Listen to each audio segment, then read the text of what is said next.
Hello friends, നമസ്കാരം. നമ്മുടെ Kerala TV സീരിയലിലേക്ക് എല്ലാവർക്കും സ്വാഗതം. അങ്ങനെ നമ്മുടെ നന്ദയും അതുപോലെ ഗൗതവും ആദ്യരാത്രി ആഘോഷിക്കുന്നതിൻ്റെ ആ ഒരു വേദനയിൽ, സങ്കടത്തിൽ പിങ്കി അവിടെ കിടന്ന് ഭയങ്കരമായിട്ട് പ്രശ്നങ്ങൾ ഉണ്ടാക്കുന്നു.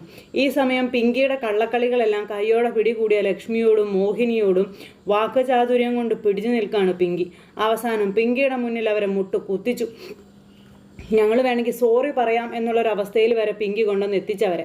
അങ്ങനെ അവർ ആ ഒരു കാര്യമൊക്കെ പറഞ്ഞപ്പോൾ, വേണ്ട, എന്നോട് ആരും സോറിയൊന്നും പറയണ്ട, പക്ഷേ എന്നെ ഒന്ന് ജീവിക്കാൻ അനുവദിച്ചാൽ മതിയെന്നും പറഞ്ഞ് ഭയങ്കരമായ ഡയലോഗും കാര്യങ്ങളും ഒക്കെ ആയിട്ട് അങ്ങ് പുള്ളി അങ്ങ് വലിയ ആളായിക്കൊണ്ട് അങ്ങനെ നിൽക്കുക.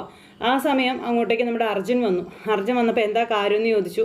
അപ്പോഴേക്കും നമ്മുടെ പവിത്രയുടെ ഒരു അവസ്ഥയും കാര്യങ്ങളൊക്കെ പറഞ്ഞു. പക്ഷേ പവിത്രയുടെ ഈ ഒരു അവസ്ഥ കണ്ടിട്ട് അർജുനും ചെറിയ സംശയമൊക്കെ ഉണ്ടായി, ഇതിലെന്തൊക്കെയോ കള്ളക്കളി ഉണ്ടെന്ന്. പിന്നെ അർജുനൊന്നും വ്യക്തമായി പറഞ്ഞില്ല, അങ്ങ് പോയി. തലനാരിഴയ്ക്ക് രക്ഷപ്പെട്ടു എന്നും പറഞ്ഞുകൊണ്ട് നമ്മുടെ പിങ്കി അവിടെ നിൽക്കുക. ഈ സമയത്തോ പിങ്കിക്കാണെങ്കിൽ ഭയങ്കര കലിപ്പാണ്. കാരണം താൻ ആഗ്രഹിച്ചതുപോലെയൊന്നും അല്ല നടന്നത്. ഗൗതത്തിൻ്റെയും നന്ദയുടെയും ജീവിതം അവരാഗ്രഹിച്ച വഴിക്ക് വന്നു.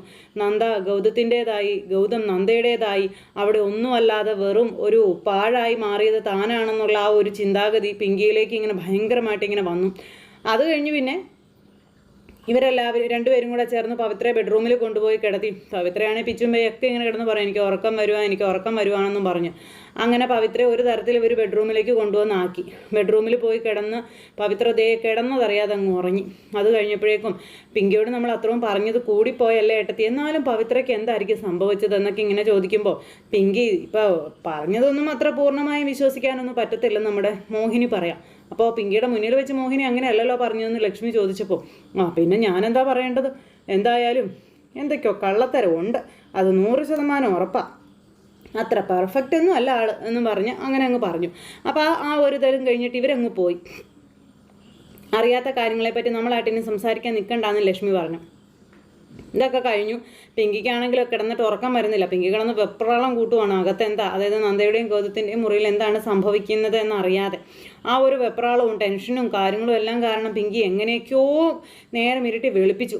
ഏറ്റ വഴി കുളിയൊക്കെ കഴിഞ്ഞ് റെഡിയായി നേരെ ഓടുന്നത് നന്ദയുടെയും ഗൗതത്തിൻ്റെയും മുറിയിലേക്കാണ്. അവിടെ നേരെ അവർ നല്ല അടിപൊളിയായിട്ട് ആദ്യരാത്രി ശാന്തി മുഹൂർത്തമൊക്കെ ആഘോഷിച്ച് രണ്ടുപേരുടെയും ജീവിതത്തിൽ ഒരിക്കലും മറക്കാനാകാത്ത അനുഭവങ്ങളും പങ്കുവെച്ച് അങ്ങനെ രണ്ടുപേരും ഒന്നായി എന്നുള്ള ആ ഒരിത്.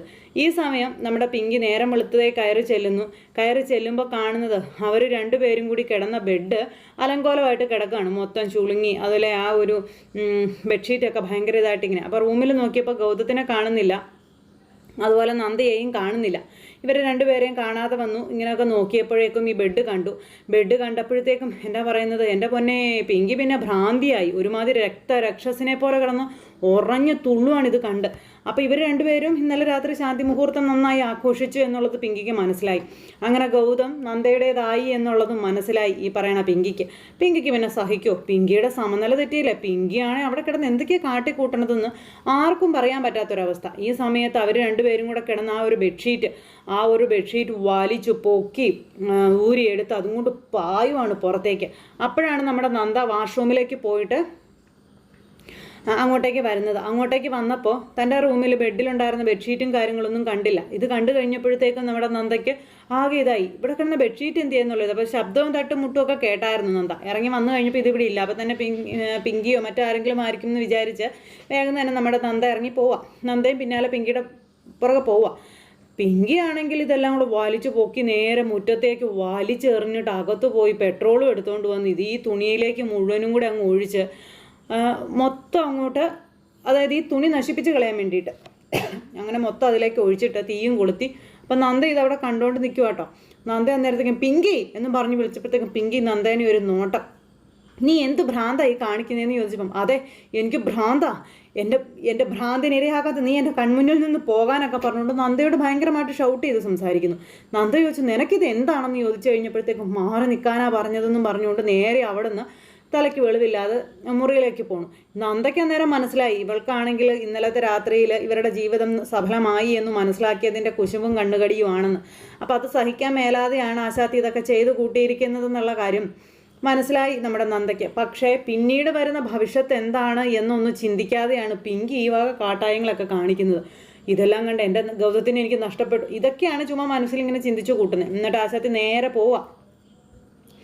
ഇട്ട് പോകുന്നത് വേറെ എങ്ങോട്ടും അല്ല, ബാത്റൂമിലേക്കാണ്. അവിടെ ചെന്നിട്ട് അത് ആ മനസ്സിൻ്റെ ആ ഒരു ഇത് ബാത്റൂമിലേക്ക് ചെന്നിട്ട് ആ ഷവറിൻ്റെ ചോട്ടിലേക്ക് അങ്ങ് കയറി അങ്ങ് നിന്നു. ശരീരം മുഴുവൻ തണുക്ക, അത്രയ്ക്ക് ചൂടായിരിക്കുകയാണ്. തല സഹിതം ഉള്ളംകാല് വരെ പിങ്കിക്ക്. കാരണം എന്താ, അവരുടെ ജീവിതത്തിൽ അവരൊന്നായി, താൻ പുറത്തായി എന്നുള്ളൊരിതിൽ. അങ്ങനെ പിങ്കി ഇങ്ങനെ ബാത്റൂമിൽ കയറി ഷവറിൻ്റെ ചോട്ടിൽ നിന്നിങ്ങനെ വെള്ളം ഒഴിപ്പിച്ചുകൊണ്ട് ഇങ്ങനെ നിൽക്കുന്നു. എന്നിട്ട് ഇങ്ങനെ ചുമ്മാ പിച്ചും പേയും പറയില്ല, ഒരിക്കലും ഇല്ല, നന്ദയ്ക്ക് ഞാൻ എൻ്റെ ഗൗതത്തിനെ വിട്ടുകൊടുക്കില്ല. എന്ത് സംഭവിച്ചാലും ഗൗതത്തിനെ എനിക്ക് വേണം. ഒരിക്കലും ഞാൻ അവൾക്ക് എൻ്റെ ഗൗതത്തിനെ വിട്ടു കൊടുക്കില്ല. അവളെ കൊല്ലേണ്ടി വന്നാലും ശരിയെന്നൊക്കെ പറഞ്ഞ് അങ്ങനെ ചുമ്മാ നിന്ന് അതൊക്കെ വിളിച്ച് പറയാം കേട്ടോ. അങ്ങനെ ഇങ്ങനെ ആ ഒരിത്. അത് കഴിഞ്ഞപ്പോഴത്തേക്ക് നമ്മുടെ ഗൗതം വന്നു. അപ്പം നന്ദ റൂമിലേക്ക് ചെന്നു. ഗൗതം വന്നു കഴിഞ്ഞപ്പോൾ നന്ദയോട് ചോദിച്ചു, എന്താ നന്ദ ഇതാ ഇതിലെ കിടന്ന് ബെഡ്ഷീറ്റൊക്കെ എവിടെയെന്ന് ചോദിച്ചു. അപ്പോൾ അതൊക്കെ അതേ പിങ്കി എടുത്തുകൊണ്ട് പോയി പുറത്ത് കൊണ്ടുപോയി പെട്രോൾ ഒഴിച്ച് കത്തിച്ചെന്ന് പറഞ്ഞു.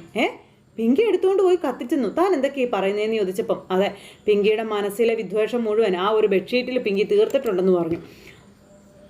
നമ്മുടെ ഇന്നലത്തെ ശാന്തി മുഹൂർത്തം അത് മുടക്കാൻ പിങ്കി പല വഴിയും നോക്കിയിരുന്നു. പക്ഷെ അതൊന്നും നടക്കാതെ വന്നു കഴിഞ്ഞപ്പോൾ പിങ്കിയുടെ സമനില തെറ്റിയിട്ടുണ്ടെന്നും അതിൻ്റെ ആഫ്റ്റർ എഫക്റ്റാണ് ഇപ്പോൾ ഈ കാണുന്നതെന്നൊക്കെ പറഞ്ഞുകൊണ്ട് നമ്മുടെ നന്ദ തന്നെ ഗൗതത്തിനോട് കാര്യങ്ങൾ പറയുക. അപ്പോൾ അത് കേട്ട് കഴിഞ്ഞപ്പോൾ ഇതിങ്ങനെ വിട്ടാൽ പറ്റില്ലല്ലോ എന്നും പറഞ്ഞുകൊണ്ട് ഗൗതം ഇങ്ങനെ ഇറങ്ങാൻ തുടങ്ങുമ്പോൾ നന്ദ പറഞ്ഞു, വേണ്ട, അവൾ എന്തെങ്കിലും ചെയ്യട്ടെ. അങ്ങനെ ഇപ്പം നമ്മൾ ചെന്ന് കഴിഞ്ഞിട്ടുണ്ടെങ്കിൽ അത് അർജുന് ഭയങ്കര വിഷമാവും. അതുകൊണ്ട് നമ്മളായിട്ട് ഒന്നിനും പോകണ്ട ഗൗതം സർ, അവളുടെ ഭ്രാന്ത് തീരുമ്പം ഒതുങ്ങിക്കോളും എന്ന് പറഞ്ഞുകൊണ്ട് നന്ദ ഇങ്ങനെ പറഞ്ഞു. എന്നാലും അവൾ ഈ കാണിച്ചത് വളരെ മോശമായ പണിയല്ലേ എന്നൊക്കെ ഇങ്ങനെ നന്ദ എന്നിട്ട് ഗൗതത്തിനോട് പറയുകയും ചെയ്തു കേട്ടോ.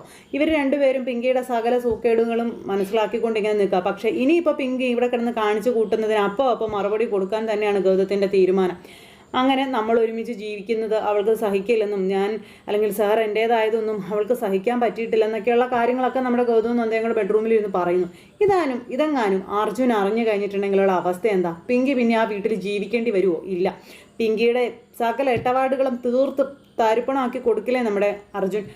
ഇതൊന്നും മനസ്സിലാക്കാതെ അന്നേരം കണ്ട ആ ഓരോ അവസ്ഥയ്ക്ക് അതെന്താണ് ചെയ്യുന്നത്? ഒരാൾ കാണുന്നോ അല്ലെങ്കിൽ ഇതിനപ്പുറം മറ്റെന്ത്? ഇതൊന്നും ചിന്തിക്കാതെ പിങ്കി ഒരുമാതിരി രക്തരക്ഷസായിട്ട് ഉറഞ്ഞു തുള്ളി അവിടെ കിടന്ന് ഇന്ത്യവരെ തന്നെ കത്തിച്ച് ചാമ്പലാക്കുന്ന രീതിയിൽ അങ്ങനെയൊക്കെയുള്ള വെപ്രാളങ്ങളും കാര്യങ്ങളൊക്കെ ഇങ്ങനെ കാണിക്കുവാണ്. പക്ഷേ പിങ്കിക്ക് വരാൻ പോകുന്ന ആ വൻ ദുരന്തം എന്താണെന്ന് പിങ്കി തിരിച്ചറിയുന്നില്ല. അപ്പോൾ അത്തരത്തിലുള്ളൊരു വിശേഷങ്ങളും കാര്യങ്ങളും ഒക്കെ ആയിട്ട് എന്താ പറയുന്നത്, പറയാൻ വാക്കുകളില്ലാത്ത, വാക്കുകൾക്ക് അപ്പുറമുള്ള ഒരു എപ്പിസോഡാണ് നാളത്തേത്. അപ്പോൾ എല്ലാവരും കാത്തിരുന്ന് കാണണം. തുടർന്നും എന്തൊക്കെയാണ് വിശേഷങ്ങൾ നാളെ ഇന്ത്യവരത്തിൽ നടക്കുന്നത്, ഇതിപ്പോൾ എല്ലാവരോടും ഗൗതം പറയുമോ അല്ലെങ്കിൽ നന്ദ പറയുമോ, ഇത് അർജുൻ അറിയുമോ, അർജുൻ അറിഞ്ഞു കഴിയുമ്പോൾ എന്താകും ഈ പറയുന്ന പിങ്കിയുടെ അവസ്ഥ? പവിത്ര നാളെ നേരം വെളുത്ത് എഴുന്നേറ്റ് കഴിയുമ്പോൾ എന്താണ് പറയാൻ പോകുന്നത്?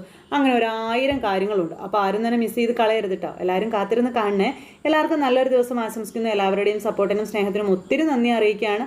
അടുത്ത സൂപ്പർ ഹിറ്റ് കഥയുമായി കാണുന്നത് വരെ എല്ലാവർക്കും നന്ദി. See again. Take care. Bye by.